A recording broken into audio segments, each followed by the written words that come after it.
Thank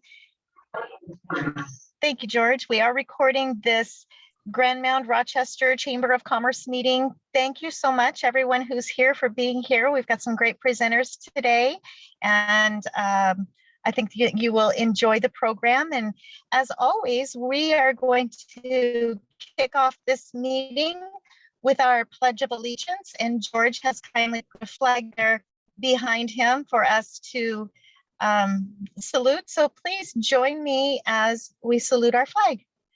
I pledge allegiance to the flag of the United States of America and to the republic for which it stands, one nation, under God, indivisible, with liberty and justice for all. Thank you, everybody. Again, welcome to the meeting. I am going to take the opportunity to turn our meeting over for now to our Vice President of the Chamber Board, Diane Weaver. She has a special presentation, and I'd like to go ahead and have you take it over from here. For now, Diane, please. Okay. Thank you, Tamara, and welcome everybody to this meeting. We are starting out our first item on the agenda to do a shout out and an honoring of one of our longtime members of the community who has recently passed, Bill Little. And it just happens to be Bill's birthday today. So how appropriate that we're at our chamber meeting joining together to do some remembrances of him. And Bill's brother Dave is with us. Hi, Dave. I don't know if you have the capacity to weigh in or not, but welcome. Thank you for being here with us. I met Bill and his wife Norma when they came to Rochester in 1999, and we looked at property together, and they found a piece, which is where their current home is. And they purchased their land, and they had their home built to their own specification. And what was really amazing is, you know, throughout their home building process, they talked about how they wanted to place a white rock in the corner of their property to come as a monument to their strong faith. And these two were just a great addition to the community. And Bill at that time said he came from corporate America, and he was rebelling against having to keep his hair short all those years. And so he grew a ponytail over time. And so you might remember Bill and his gray ponytail all the time he's been working on our boards.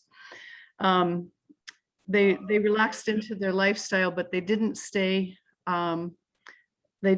stagnant. I often run into Bill as he would walk to Larry Chevron to get his paper, and we'd have a nice chat, and I'd always tell him to tell Norma hello. And he found out that hi Ty, we were talking about Bill Little, if you remember Bill. And so at one point they found out that we were having a bunch of youth go raise money to go to camp. And so Norma had me come over to her house, and she presented me with a couple of boxes of her Beanie Baby collection, which she had accumulated all those years. And that helped to send a number of kids to camp by being able to use those as a fundraiser. For the next 21 years, Bill immersed himself in our community. He has been involved in a lot of organizations, and I'm going to ask Donna to present some of the organizations he's been involved in. And then I believe Kathy Template is going to talk about Bill's participation with the Rochester Citizens Group. I didn't know that Bill had deeper medical issues until he fell in his home and was hurt. And when I visited him after he had been checked out, he got back into his home just for a few days. And I had a conversation with him, and we had already had a plaque started in his honor that we wanted to present to him. And it wasn't done yet, but when I visited with him, I told him how much appreciation our community had for all that he had done and how much we had benefited from his involvement. And Bill had tears in his eyes and was very grateful for those words of recognition. He put in a lot of time and energy and effort, and he, out of the goodness of his heart.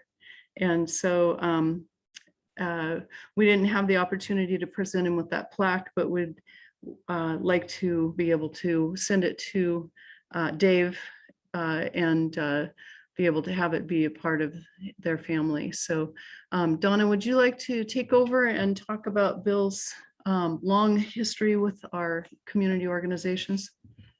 Sure. So it's really interesting that Bill moved here in 1999, because in 2000 was about the time I first met Bill. And that was at the beginning of our federal weed and seed program. We had a federal program for 5 years, and Bill was highly involved in it.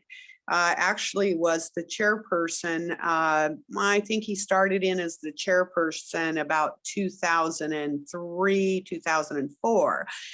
And he was the chairman for that program, which was a huge process to work with the Boys and Girls Clubs. They brought the Boys and Girls Club program into Rochester. They also brought the Big Brothers Big Sisters program in, and also set up, so we had a sheriff presence there at the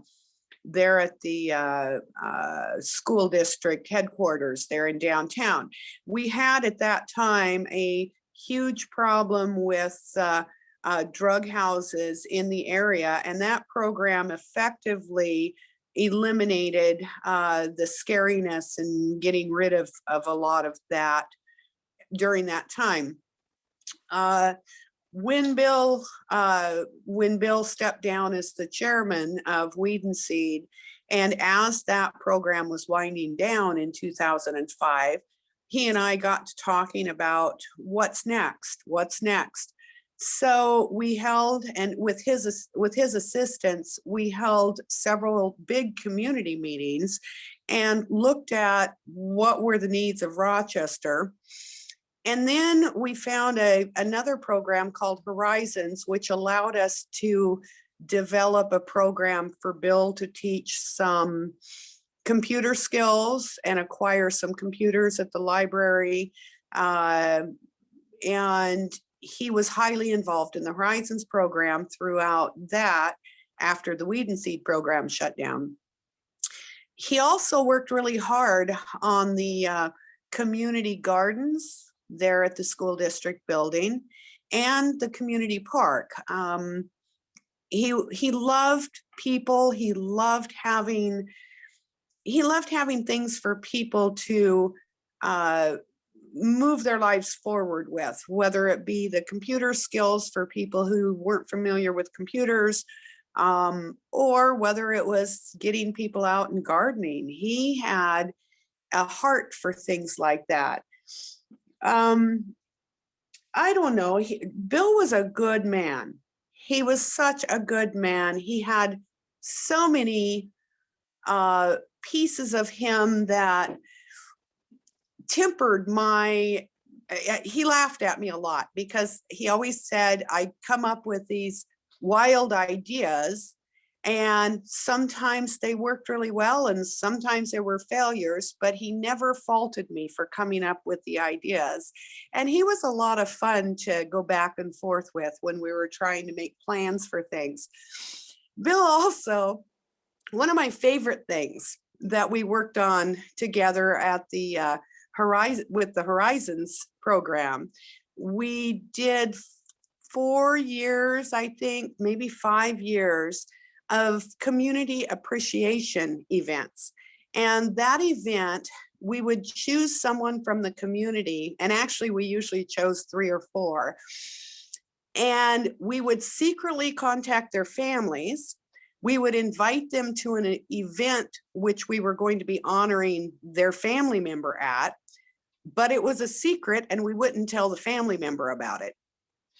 And so during the event, we'd have strawberry shortcake, and then we'd call up the person we were going to honor, and we'd present them with a plaque. And the family members and the people who were presented those plaques, they loved it. The plaques always said, it had their name, and I think the phrase we used was, the Rochester community is honored by your presence. Thank you for all your hard work. Something like that. And I know that when we, over the years, I've seen many of those people who were honored in that program. That plaque was something that meant so much to them. It's surprising how many people don't know how much they are appreciated within the community. And having Bill work on that appreciation event with me was marvelous. That was probably my favorite thing that we did together. So I don't know. I think I'm surprised to know he only moved here in 1999, because he felt like he'd been here my whole life. So for all of those many hours he spent, and he and I spent together planning, and his tempering of my excessiveness, he was a good guy. He was a really good guy, and I was so sad when he passed. So there you go. Go ahead, Diane. You can take it from there. Okay, Kathy Template, do you are you ready to share? I am. Oh, very Hi. For those that don't know me, my name is Kathy Template, and I'm the current president of the Rochester Citizens Group, Sweet Hall. And I started working with Bill about 2017, because I've only been a Rochester resident for about 4.5-5 years now. So I became part of the board as the secretary, which was a fluke. But Bill was part of the board at that time. A great guy, very encouraging on the website, helped me out a lot as I was learning as the new secretary of RCG. He was part of the board, my understanding, from 2007 to 2018. So he was a board member for the Rochester Citizens Group for all that time. That's quite a long time to be a board member. He was a huge, the advocate, the primary person responsible for our Sweet Day event. Not sure how many of you know about Sweet Day, but he put a lot of man hours into not only developing the procedures, which we still use today, but managing all the meetings, the contact information. There's so many pieces of Sweet Day that he had, and was sharing that information with us. He made all the buttons that we sold, always made money off of the buttons, but he designed them. He actually made the buttons, pressed them in, everything for the Sweet Day event. He, part of the RCG, he helped us create bylaws and procedures for Sweet Hall. He did many maintenance jobs around Sweet Hall, upkeep, was always there to help us out. And I know when Norma became ill, that's when he started to take the step back. But still he would, communicate to us via email, and pretty much mostly email. There were sometimes he could attend the meetings, but Norma was his priority at that time. And, it was really sad to see Bill go, because he was very helpful for me learning about the website. He taught me much about the Sweet Hall website before we switched over to a different one. And like I said, I only knew him for about 4.5 years, but he was a great guy, and we're going to miss him on the Sweet Day committee meetings coming up. Thank you so much, Kathy, for sharing, and Donna. So Bill made a big impact in our community and in our lives, and we're going to miss that guy. We really appreciate all that he did and the efforts he made. And I know that we'll see him again someday. And I know he's delighted to be back with his lovely wife, Norma. And I thank you all for attending, and Dave, we'll be in touch. Take care, and thank you. I'll turn this back over to Tamara. Thank you for that, ladies. And yes, it was an honor knowing Bill. So, and thank you, Dave, for being here. And we're very grateful for your listening. And Bill will always be a part of what we do. So thank you for that very much. Did anyone have anything to add before we move on into our regular program? Anybody have anything to add? Okay, we'll go ahead and move forward. Again, thank you. Thank you for that, ladies. And George, Let's thank go you so ahead. much for putting, George, thank you so much for putting that picture of Bill and Norma up. That was very special. Thank you. Yes, very nice. Okay, let's go ahead and move forward in our program. And we have our Commissioner Ty Menzer has joined us today, and he's got, I'm sure, an update for us. There's always so much happening that it's so useful to have you here, Ty. We really appreciate it. Would you like to give us an update? Sure, unless you had Jenica listed out first. Did you want to start with her? And does it matter to you, Jenica? I actually do not have any large updates today. I believe next month I'll have some more substantial updates regarding Thurston Strong and business assistance.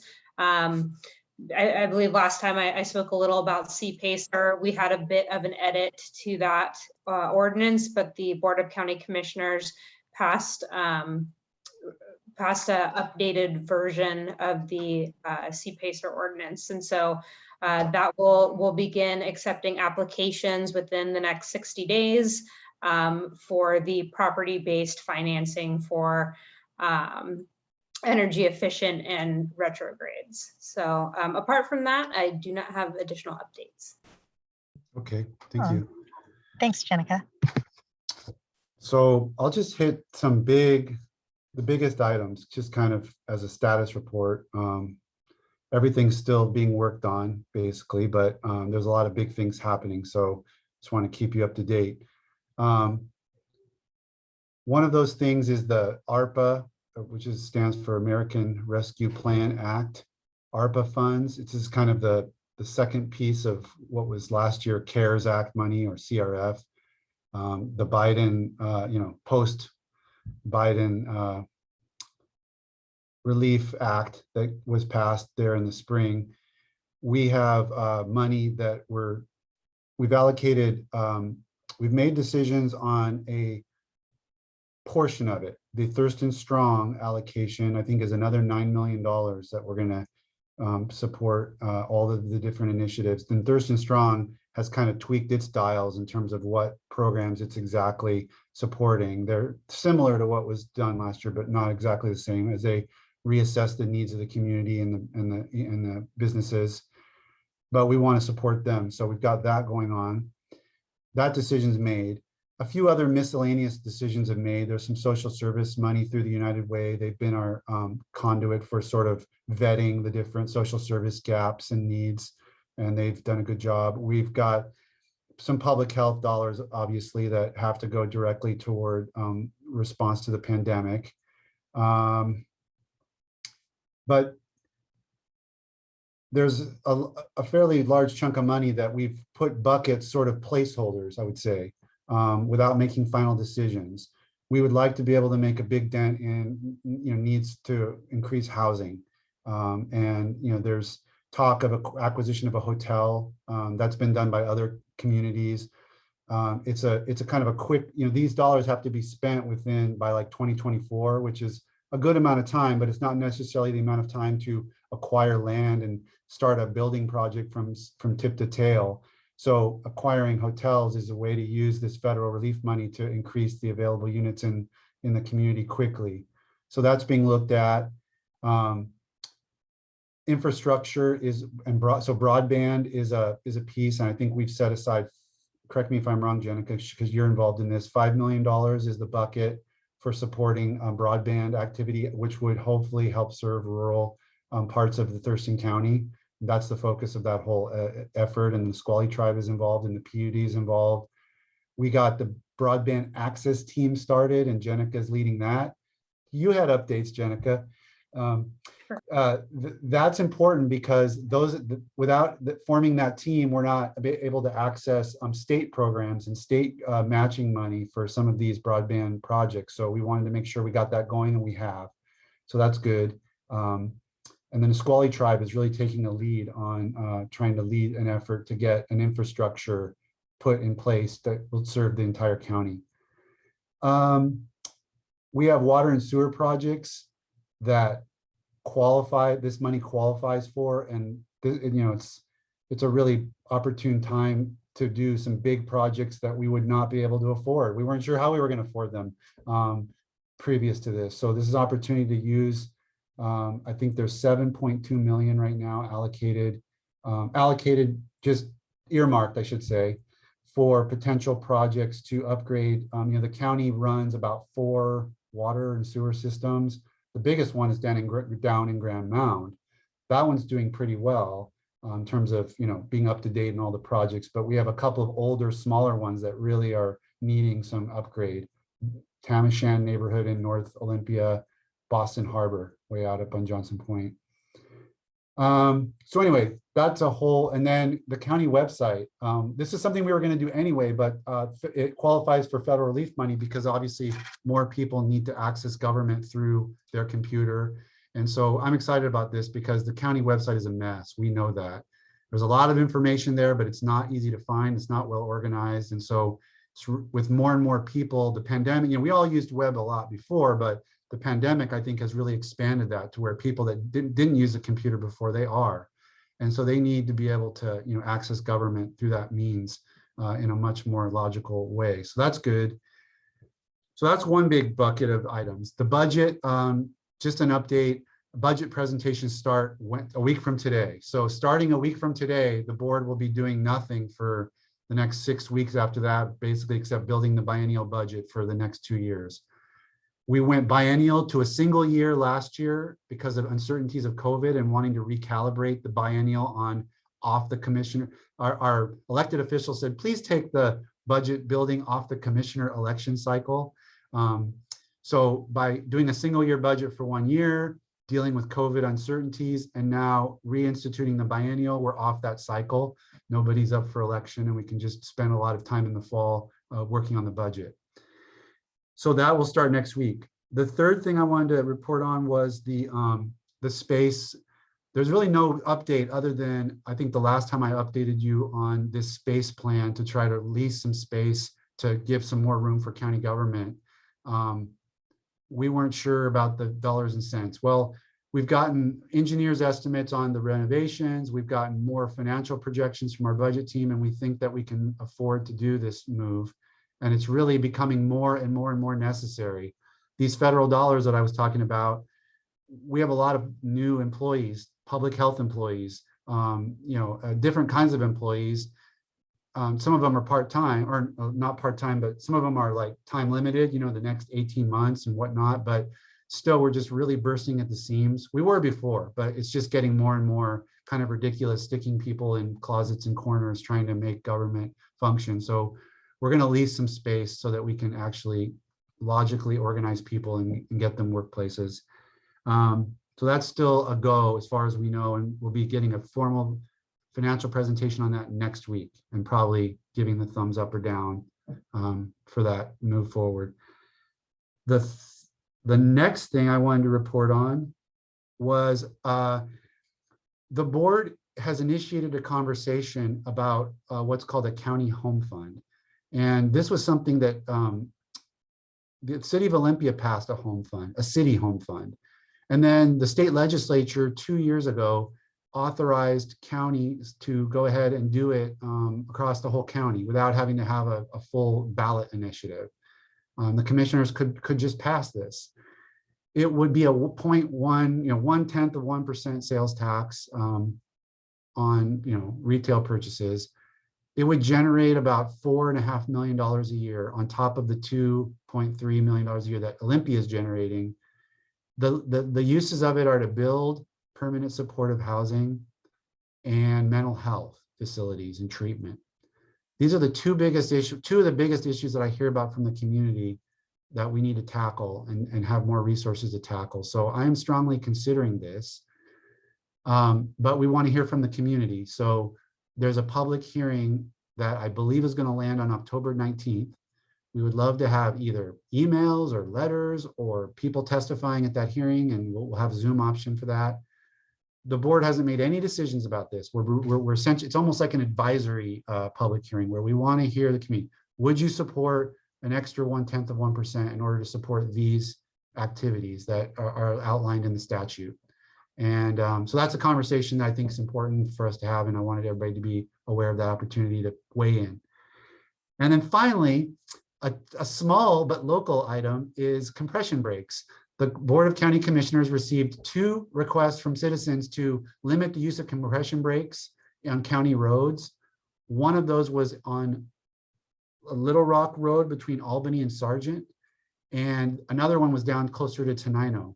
The board took public comment and did a little bit of our own legwork to look at these situations, and we decided not to. Staff was recommending both. The board did not grant the one regarding Tenino, but we did impose the one related to Rochester because it's a flat road and there were citizen complaints, and we wanted to be responsive to that. We didn't see a need, a safety need, or any reason to have compression brake use there. It was a new issue for me, like why trucks use compression brakes and what the considerations are to say yes or no to them. But we went ahead and did that. I think that got passed yesterday. And so there will be no compression brake use there between Albany and Sargent. So top to bottom, that's my report. And if there's any questions, happy to answer them. Thank you, Ty. Does anyone have questions for Ty? I see no questions at this time. Thank you so much for that update. We really appreciate that. And before we, before we move on to get a quick steady update from George and then move into hearing from Christina Chestnut, I see Shannon Shula is on the meeting. Shannon, did you have any kind of quick update you wanted to share with the group? Hi, yeah, I don't have any. I think Ty did a great job covering all the things happening in the county. So thank you. Of course, thank you for being here. Nice to see you. And George, did you have an update for Steady? Yes, so our next study meeting is going to be the 3rd Friday of September, and we're going to talk about housing as well. There, we're going to have the Thurston County nonprofit that's working on housing to talk about and what they are doing it possibly in rural areas. So that'll be our main speaker. Thank you, George. Again, if you have an opportunity to participate in the Steady meetings, I don't know if they've gone live yet. I think they're still on Zoom, correct, George? Yes, still on Zoom. We're going back to Zoom this time. Back to Zoom. Okay. So phenomenal insight and information and collaboration to be had in those meetings. So I suggest, if you're not familiar, that you reach out to George if that's something that you're interested in. So thank you for that, George. And then now moving on into our program, I'm going to make sure I get this right, Christina. We have Christina Chestnut. She is the Senior Project Coordinator of Business Solutions. And Christina is a WorkSource Systems Supervisor, where she directs businesses in the community toward services for work-based learning. So I need to connect with you even farther, Christina, down the road here. Businesses can, she'll help businesses know how to apply for funding to help offset the cost of employee training. And Christina's also part of the Inspire portion of the Business to Youth Connect, Career Connect Washington Task Force. So working with the youth and getting them into careers. Christina received a bachelor's in psychology from Eastern Oregon University and is a Washington native who lives in Rochester. And in her free time, Christina skates for the South Sound Roller Derby. What? Watch out for you. And loves to go camping with her husband and 2 sons. So welcome, Christina. Thank you for being here. You're going to share some good insight on getting people back to work and getting good employees in the door for us businesses that are suffering with that. Is that right? I'm going to provide a little information about some resources that are available for our business community. I'm going to focus it around recruitment, training, and retention and services that we provide as a public workforce system. But first, I'm going to give you a little bit of information about what is actually free and available to you guys through WorkSource. And so I'm going to share my screen. It's going to be as smooth as I always want it to be. Give me just a moment because I'm going to get you guys set up to where I can actually see you. Are you able to see? We can see the screen, Christina. Perfect. That was what I was about to ask. Thank you, George. So this is just kind of the WorkSource Business Solutions. We're here to support your business and your organization. Some of the services that we offer are around labor market statistics. If you're wanting to know if you're competitive with the industry within your region, we can help pull wage analyses and other information to help and support your business. We have an online recruitment tool. If you guys aren't using it quite yet, it is worksourcewa.com. It is completely free for you guys to post your jobs as well as review resumes. Our system is powered by monster.com, so it does also have some rating technology in there for how a job seeker's skills match up to the job description that you have provided into the system. We also have, as a state, there is an employee bonding program. So if you're somebody that's interested in providing a second chance to somebody who's been touched by our criminal justice system, this can actually provide you the opportunity to have that employee bonded for up to $5,000 for theft of money or property. So for the first 6 months of their employment, and then you can apply for funding again as well. And then finally, tax credits, we can help and direct you towards the work opportunity tax credit. When you hire out of specific candidate pools, there are some funds that can support you. And thank you, George, for popping in worksourcewa.com. So what this all means for your business is there's a lot of different resource available to you that is actually at no cost to you or your organization, just your time and getting your positions posted.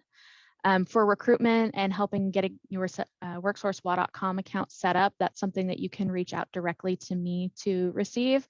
And I can connect you with one of our staff at the WorkSource system to help get you on your way.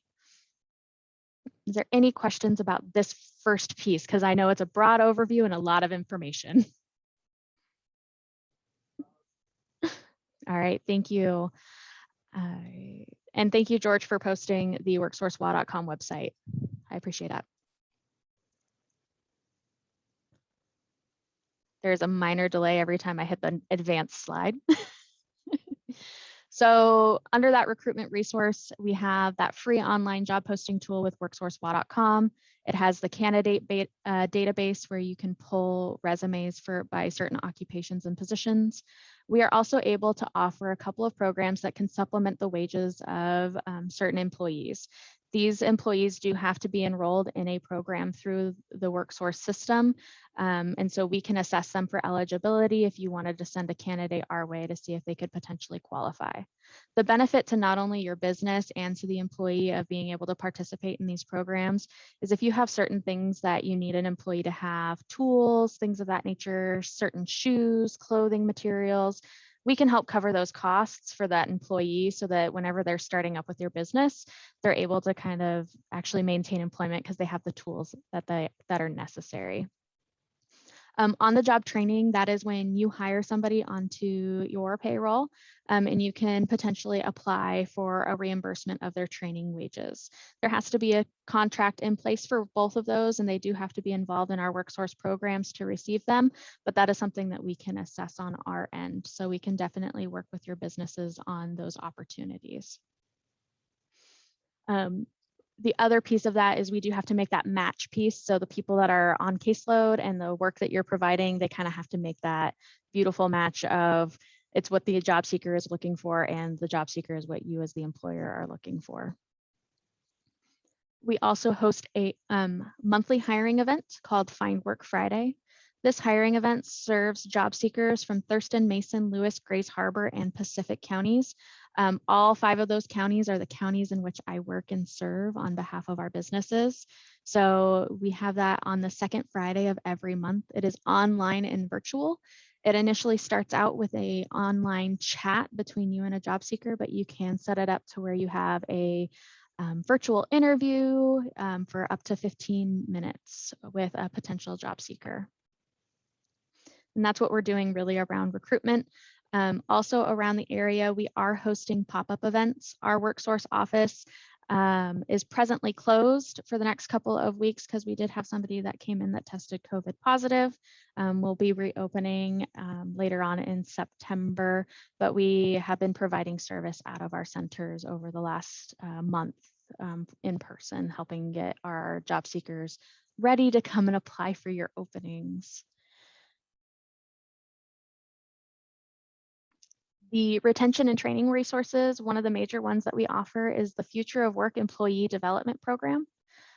Businesses are able to apply for up to $15,000 to train a single employee or multiple employees. Typically what we are looking for is a certification, short term, about a year. I saw something pop into the chat. Oh, perfect. Typically, we're looking for a short-term certification that'll take about a year to complete.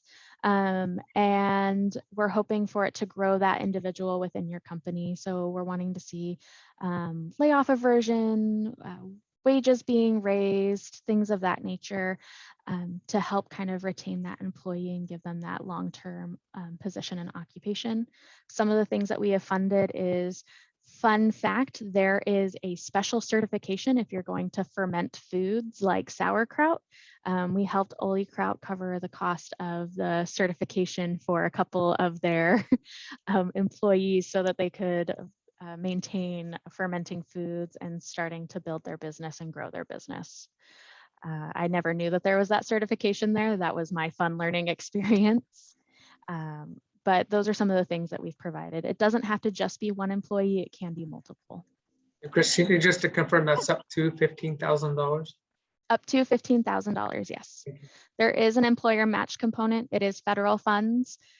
So typically if your business has less than 50 employees, it's a 10% match. So it would be $1,500 to receive $15,000 worth of training.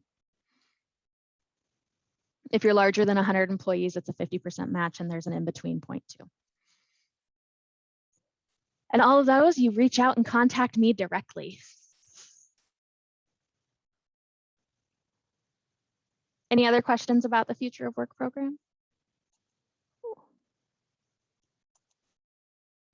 So we do have a website. It is worksourcepackmountain.org. This has a business help information page and resource page. My coworkers laugh because it's also where you can typically find some of my contact information. It's how you can get connected to our hiring events. If you're individuals that work with folks oftentimes that are looking for employment, you are able to sign up as an individual to receive our hot jobs list. We promote out our worksourcewa.com job openings through our hot jobs list on a weekly basis, trying to help and build some of that additional traction so that folks are seeing the opportunities that are available in our communities. That is also a tool that is used desk side by our case managers out of our WorkSource centers so that they're sharing that out to their caseloads. This website is also beneficial just because when you come into here, if there are things that you need more information about around training best practices, growth and recession resources. Also for things that I hope people never need in this group, layoff prevention or assistance services. There are some things that are available for employers to be able to retain that staff and that staffing capacity.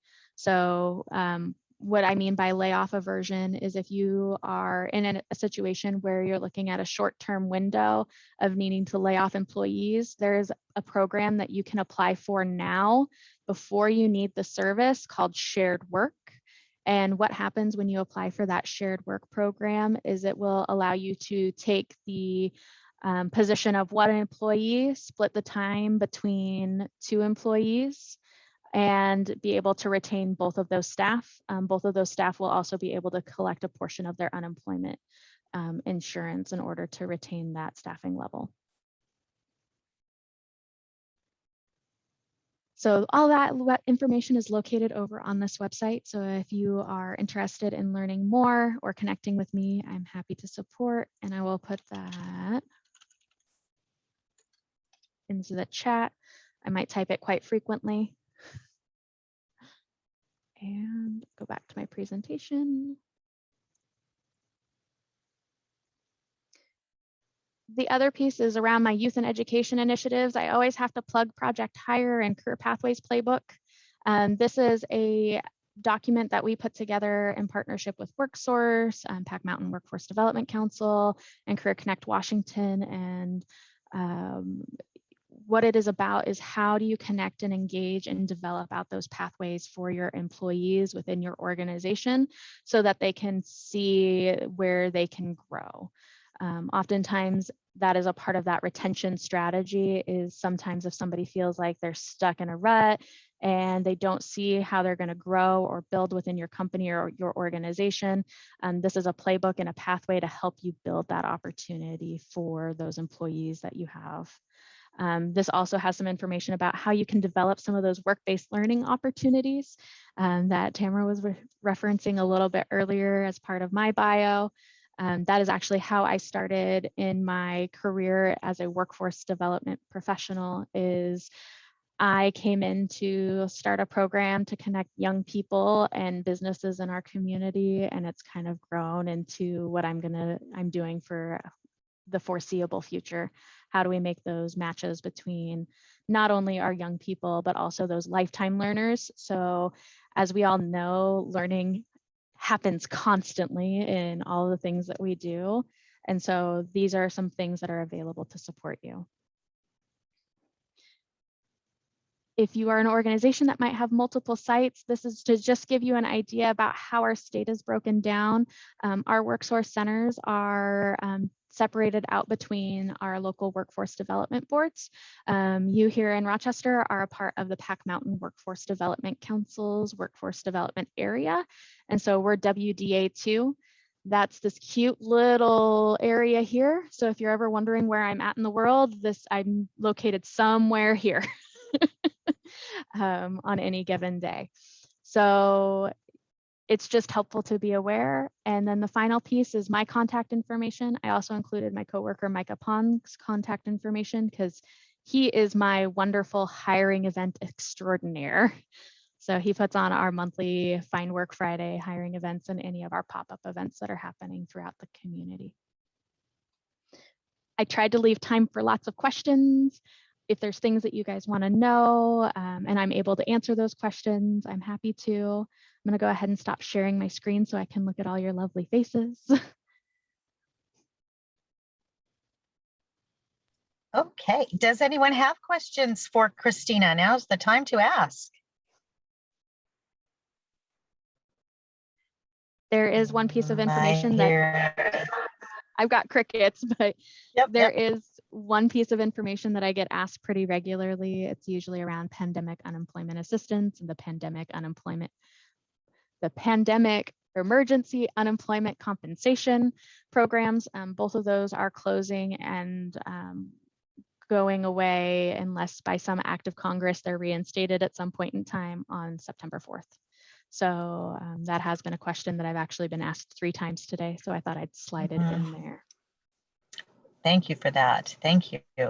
What a wealth of resources. I made quite a few notes myself because yeah, there's a lot to pack in there. Thank you for that presentation, Christina. It's so nice to meet you. Thank you for being there and doing what you do.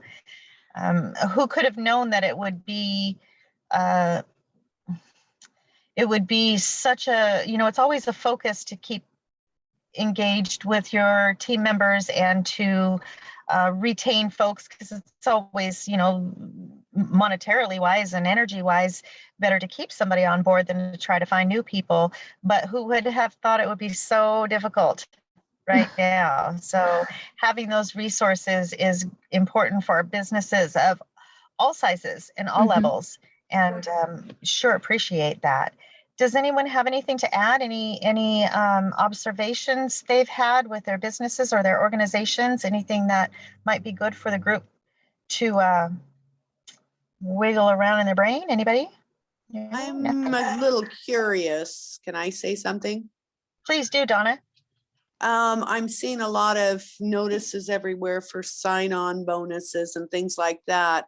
What are you seeing with regards to the correlation between the pandemic, unemployment stuff, and the job market?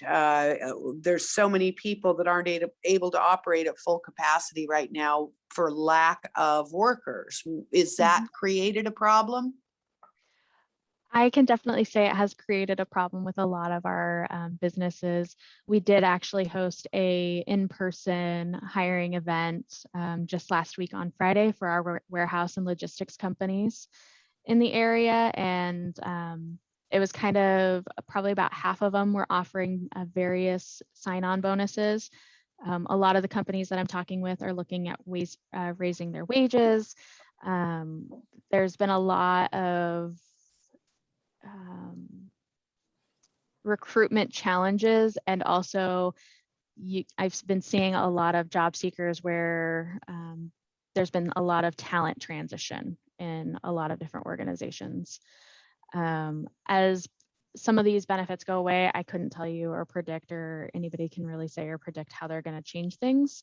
We recently had the Thurston County Chamber Forum had a session last month where Cheryl Fambles from Pack Mountain Workforce Development Council came and talked.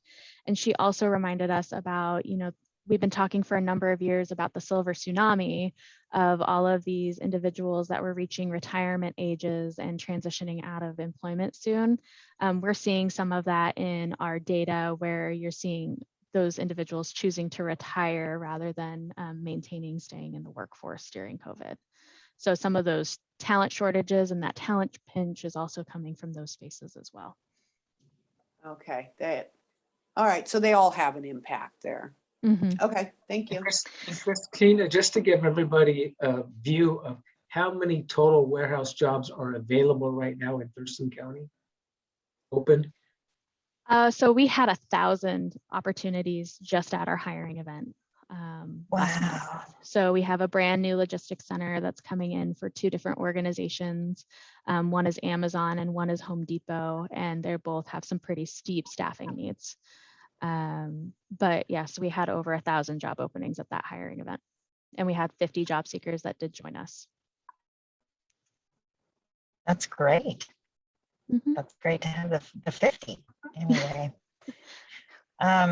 Yeah, it's quite a time. And one of the thoughts that I had in the capacity of the position that I have now with an organization that has about 400 team members, being in a position of leadership and of encouragement and motivation. At this particular time, I take solace in the fact that pretty much every single person who is working right now where they are, they want to be there. And that's a very nice foundation to start any kind of engagement program or training and development program, because they could go anywhere. And so knowing that they are putting their time and effort into the organization that you're with, you definitely want to figure out how to foster those folks and that loyalty and commitment to the job. Absolutely. And that's some of what my space is to be able to support businesses and how do you create those opportunities for your staff. And I'm also very lucky in the fact that our local workforce development council sets aside $75,000 a year for me to say, I have money for business owners. Let's find out how we can help get those folks that you guys are working with skilled into occupations within your company, and how do we fill some of those entry level positions that you have. Yeah. Oh, thank you so much for being here. I'm so glad that you presented, because even though I understand the work source at Pack Mountain and there are many resources, this was great to be able to drill down to some of the things that are relevant right now. Any comments, any questions, anything for Christina? You saw that we've got her contact information there in the chat. Anybody? Tamara, I do have one. Please, Cindy, go ahead. If I'm with Edward Jones here in Rochester, if we were looking for a person to come in part-time and help with some administrative tasks, would I contact you to get started? Perfect. You can contact me and get started. I will probably connect you with my coworker, Zach. Well, my employee, Zach, I call him my coworker, but, and the reason that is just because he's a little faster than I am these days. Thank you.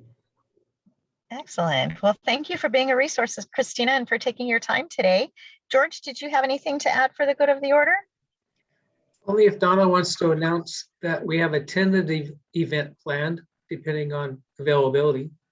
Donna? Okay, so we're looking at sending out personal invitations to everyone on the chamber that's part of the chamber for they and their families to attend an apple pressing. Bring your apples. I think our goal is to provide, did I lose you? Hold on a second. Am I there? Yes, sir. Our goal, I believe, and you correct me if I'm wrong, but I think the chamber board is talking about possibly providing the apple cider jugs. The Gate Schoolhouse will provide the space and the apple cider press. We have a historic apple cider press out here that was gifted to the schoolhouse from one of the pioneer families that lived out here. And we'd like to do that October 3rd at 3 o'clock beginning at 3 o'clock in the afternoon. I have sent word to the Gate Schoolhouse. I have confirmed that the schoolhouse is available that day. I have a tentative hold on it until I hear back from the schoolhouse. I don't think they're going to tell me no, but the board would need to give me their blessing.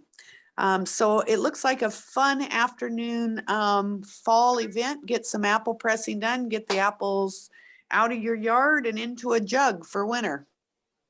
Yay, how do you like them apples, you guys? Thank you, Donna. And thanks for that reminder, George. That's great. We're just about 7 minutes away. I just wonder, we do have just a couple of minutes left in our meeting. Is there anyone who had anything for the good of the order, anything going on with their business they'd like us to know? Let me know if you've got anything to add. Anybody? Joe? Sure. Our church is going to be putting on our annual Trunk or Treat Festival this year. We are having to do it one day early at Sweet Hall. It's going to be on October 30th. Hopefully we've got a big enough reputation going that people will come out one day early and then maybe go trick-or-treating the next day, but it will be a fun event. There's just a conflict at Sweet Hall on that evening, so we're having to adjust us one day. So anyway, love to have you all out 6 to 8 p.m. Bring your kids, get a bunch of candy, a lot of decorated trunks. It's going to be a good time. Thank you, Joe. Thanks for all you do. Anyone else have anything for the group, for the good of the order? No? It was so nice to see everybody, and thank you so much for those who attended. Thank you again, Dave Little, for attending our meeting. We sure appreciate you being here. Thank you to Diane and Donna and Kathy for sharing that wonderful tribute about Bill Little. We will definitely miss him, and we appreciate everyone who took their time to be here today. We'll go ahead and post this meeting. Tamara? Yes. Dan Fisher asked, has anyone noticed the new look of the Sun News? Our subscription list has tripled. Oh my gosh, no, I am gonna have to check that out. Thank you. Thank you, George. And I'm sorry I didn't see that chat there, Dan. Great job, Sun News. Yay, that's fantastic. We will check that out for sure. Thank you, George. Dan, too. And we appreciate having a newspaper both tonight and in Grand Mound, Rochester. Yes, absolutely. All right. Well, if that's, I think we've covered everything for the day. We'll have our next chamber meeting will be the first Wednesday in October, and that will be a jam-packed meeting. We'll have port commissioner candidates as well as school board candidates who will be presenting in October. And again, we'll go ahead and post this meeting on Facebook for others to view, and feel free to share it for perpetuity. I don't know. Go forth, conquer. Have a wonderful day. Thanks for being here, everybody. Our meeting is adjourned. Bye, everyone. Take care. Thank you. Bye. Talk to you guys soon.